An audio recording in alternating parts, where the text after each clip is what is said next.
buenas tardes, buenas noches. Este es un video que es el trabajo terminal para la materia de modelos contemporáneos de intervención clínica en niños.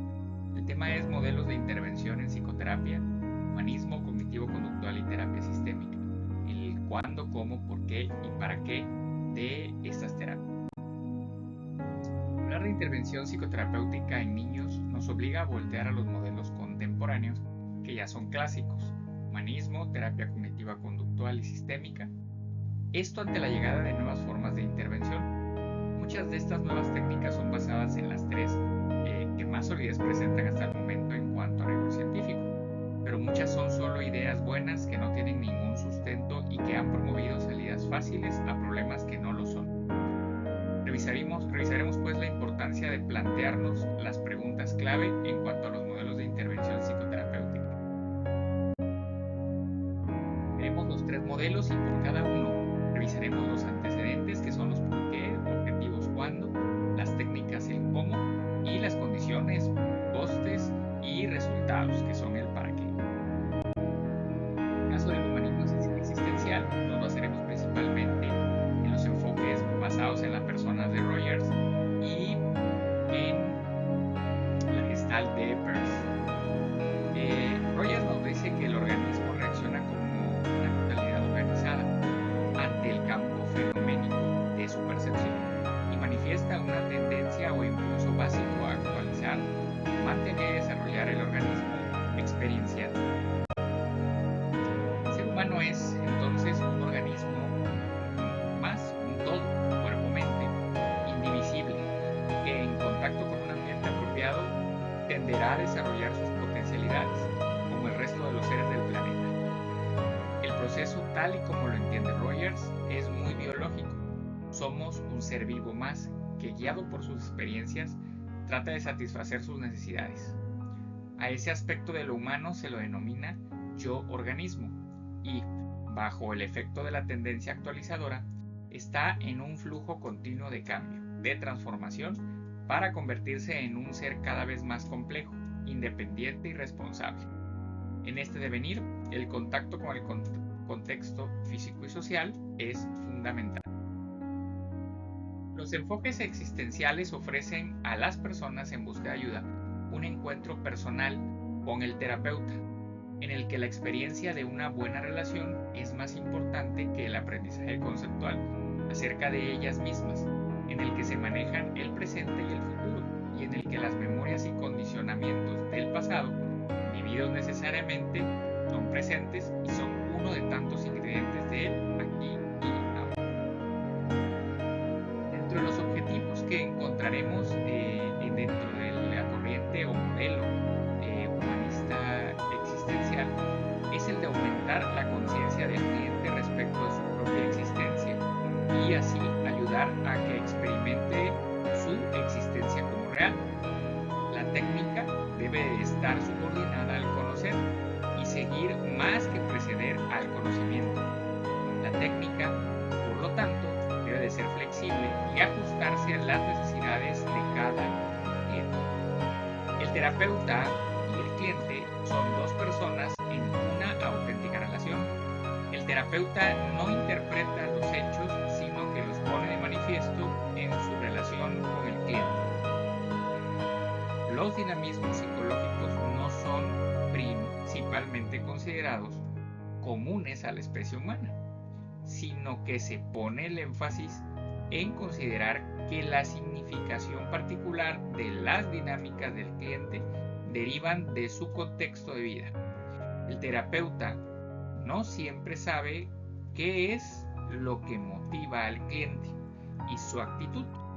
Más que aplicar entonces una teoría, consiste en escucharle con atención y respeto. El terapeuta procura analizar todas las formas, el comportamiento tanto de él mismo como del cliente, que impiden el encuentro real entre ambos.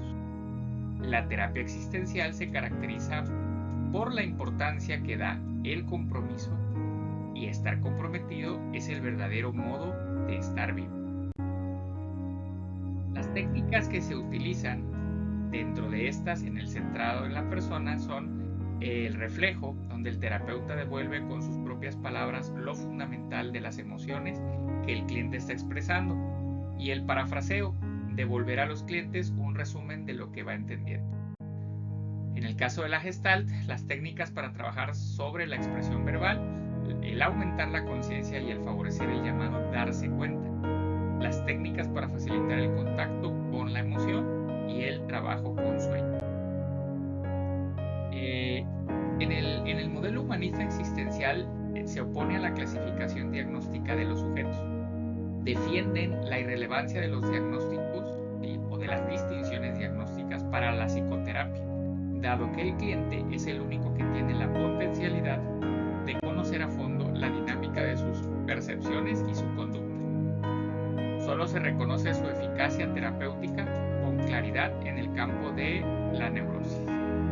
En cuanto a los criterios de éxito terapéutico, estos se han definido en torno a conceptos básicos, tales como autenticidad, autoactualización, crecimiento, etc. En el caso de la conductual, los elementos más relevantes que han catalizado el surgimiento y expansión de la terapia cognitivo-conductual en los años 60 han sido la filosofía griega, sobre todo la socrática y epicurea, el conductismo mediacional con autores como Tolman y su conducta propositiva, Cautela con sus operantes encubiertos y Bandura con su aprendizaje social, los estudios de la psicología experimental y social sobre atención, memoria y percepción, los cuales mostraron cómo estos procesos psicológicos median la conducta humana y por tanto es necesario no solo investigarlos, sino aplicarlos para el cambio de la conducta humana. Los modelos de Beck y Ellis tienen muchos aspectos en común y algunas diferencias claras que consisten en que Beck piensa que cada trastorno tiene sus propios contenidos específicos, por lo que hay que trazar su perfil y usar técnicas diferentes para cada uno, mientras que Ellis no hace esta diferenciación y piensa que hay que trabajar los devos sin dar tanta importancia a cuáles sean los síntomas. La técnica de Beck está más enfocada a que las personas contrasten sus creencias con la realidad y sean ellas mismas las que busquen ideas alternativas. El tratamiento de Beck está mucho más estructurado que las corrientes de Ellis. Los objetivos principales aquí son un punto fundamental en la terapia de Beck: identificar los pensamientos automáticos. Estos pensamientos automáticos se experimentan según Beck como si fueran un reflejo, sin reflexión o razonamiento previo, y se graban como plausibles y válidos. La terapia cognitiva diferencia entre los tres tipos de cogniciones que hay que tener en cuenta para entender los trastornos psicológicos, que son las creencias nucleares, las creencias intermedias y los pensamientos automáticos. Hacer conscientes a las personas del impacto que los pensamientos tienen sobre sus emociones y su conducta, localizar los pensamientos automáticos y las creencias intermedias y buscar alternativas más racionales, identificar las distorsiones cognitivas que están en la base de los pensamientos automáticos, modificar los esquemas cognitivos de base o creencias centrales.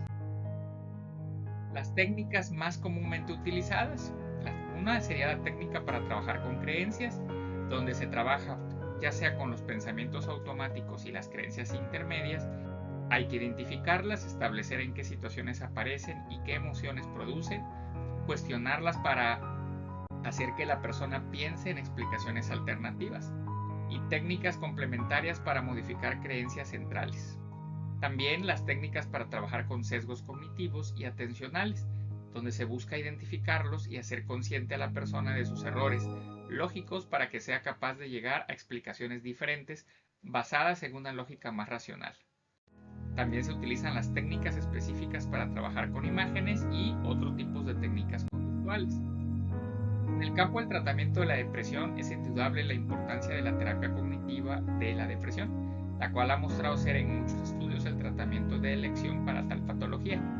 En los últimos años, la terapia cognitiva de Beck se ha expandido a otros campos distintos al de la depresión, como trastornos de ansiedad y pánico, trastornos de la personalidad, también conductas adictivas y otras como trastornos de la alimentación y obesidad, trastornos infantiles y de la adolescencia, medicina conductual y problemas maritales. En los enfoques de Beck y Ellis, la actitud terapéutica no sufre variaciones en función del tipo de trastorno que se está tratando. En otras palabras, estas terapias cognitivas no constituyen una psicoterapéutica diferencial. En el fondo se postula que lo que varía de un tipo de trastorno a otro es el contenido cognitivo, que se distorsiona o que resulta irracional. En relación con los criterios de éxito terapéutico, los modelos cognitivos prestan considerable atención a la eliminación de los síntomas. Estos aspectos suelen evaluarse por medio de listas de síntomas. Y por último, los modelos sistémicos.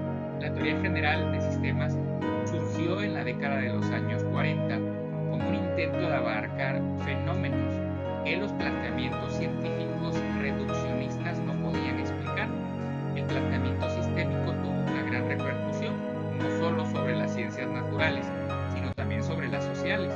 Por ejemplo, Berlanaffi, uno de los máximos exponentes, fue nombrado en 1967 miembro de honor de la American Psychiatric Association. Todos conocemos también la APA. Un sistema es un conjunto de elementos dinámicamente estructurados cuya totalidad genera unas propiedades que en parte son independientes de aquellas que poseen sus elementos por separado. Según los sistémicos, para entender la conducta de las personas, el contexto interaccional en el que están inmersas es más relevante que cualquier variable de personalidad. Su idea es que una persona tiene siempre diferentes alternativas para actuar, pero acaba llevando a la práctica solo unas pocas, pero esto es por influencia del contexto en el que se encuentra. Por ejemplo, la misma persona puede ser simpática y comprensiva con sus amigos, pero tirana y exigente con sus padres, y distante con sus hermanos, o sobreprotectoras con su pareja. Cada ser humano es único e irrepetible y puede comportarse de formas muy diferentes, pero tiende a repetir siempre las mismas formas de actuar en un contexto interaccional concreto.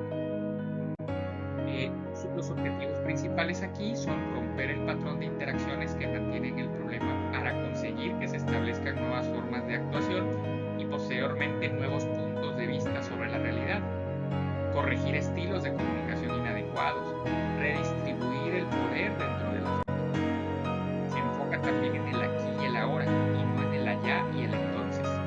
No busca causas subyacentes que implican que aquello de lo que se quejan las personas al iniciar la terapia no es el verdadero problema, sino siempre la manifestación de algún problema más profundo. Se considera que, en su mayoría, los problemas son de naturaleza interaccional.